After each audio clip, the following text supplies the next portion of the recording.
Hi, I'm Stacy, and this is Practical ESL. Thanks for joining us today. Let me show you. Today, we're going to talk about reading for the gist. So many of us read a text. We pick up our text and we want to read 100% of that information. We want to read it clearly and closely, and we want to know, we don't want to miss anything. So we want to read everything that it says, every word. For our emergent bilingual students, anyone who is learning English, who is not fluent in English, then it is almost impossible for them to be able to understand 100% of the text. We have idioms, we have different kind of things that we say that nobody else understands what it means. And so it's really difficult to get that 100%. It's easier when you know what you're reading for. And so what we want to do is give our students a reason to read and help them to know what they're reading for. And that's what we do when we read for the gist. So reading for the gist is reading for the most important information without all of the details. So we're not looking to get that 100%. We're looking to have the most important information. Here are a few ways to get the gist. One is to choose a title and to give a few options to the students for a title before they read the text, and then they get to pick which one they think fits the text the best. Another is image association. You could give them different images, and then they have to figure out what the main idea is. We can also match the subheadings, and so I'll show you how to do that in just a minute. And then we can do prediction matching. These are just 4 ways that you can get the gist, that you can read for the gist. There's many other ways. So if we were going to choose the best title, and if I had my students and I was going to give them a text, before I give them that text, I'm going to give them 4 possible titles. So we have the worst plastic polluter, we have plastic plans for Coca-Cola, we have developing circular economies, and we have litter pollutes our beaches. So if this is our text, I'm just going to read it to you so that we understand, so that you'll also be able to follow along with the other examples. Coca-Cola said it will aim for 25% of its global packaging to be reusable and to recycle all packaging by 2030.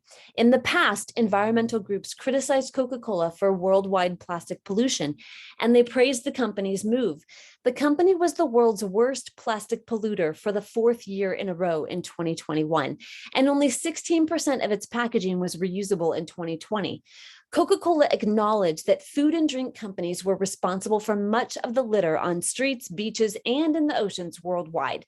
The company also said that it followed the idea of a circular economy where resources such as aluminum, plastic, and glass were reused rather than thrown away. However, critics said that the company should focus on reducing instead of recycling waste. So this is our text, and I go back, and now we want to choose the best title. So hopefully your students were able to get the gist as they were reading that text to understand the basic main idea. So the worst plastic polluter, well, they were a really bad plastic polluter, but there are other parts of that text as well. So I would not say that that's the main one. Plastic plans for Coca-Cola, it definitely talks about the plans that Coca-Cola is going to have. And then developing circular economies, that was a specific phrase that they used in the middle of that text. So again, not the main idea. And then litter pollutes our beaches. There is definitely a place in the text where it talks about litter polluting our beaches. But again, that's not what the majority of the text is about. So I would say plastic plans for Coca-Cola would be the best option. And I hope that my students are able to get that from reading that text and thinking, just getting the gist. And if not, they're going to have more times to read it after this.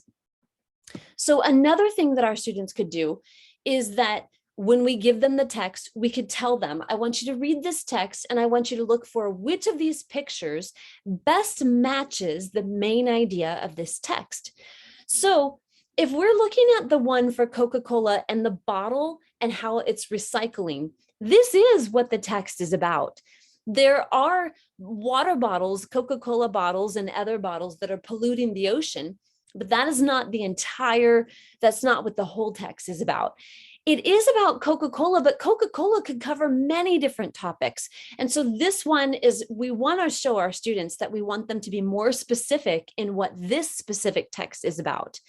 And then it could be about, things happening all around the world. And it did mention about it's pollution in the world, but again, not the main idea of the text. So we hope that they're understanding that it would be the bottle and like the recycling. Okay. So then you could also do a match the subheadings. So as they read, this would be like what you would give them. You would have the text and then you would have the subheadings, and they have to match which one goes where. So in this case, the new plans for Coca-Cola would go at the top, and that would be the title. And then in the middle, this kind of talks about Coca-Cola's pollution history. And so then that would go here. And then when they read the bottom, they're going to look at the options for recycling. So again, we're hoping that as they kind of helps them to break those down and to be able to understand what those paragraphs, the main idea of those paragraphs.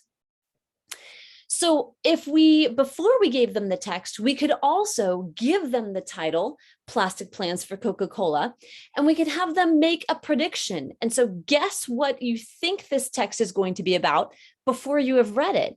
And then after they read it, we can go back and talk about, were you right? Were you not right? What do you think? What areas did fit and what didn't?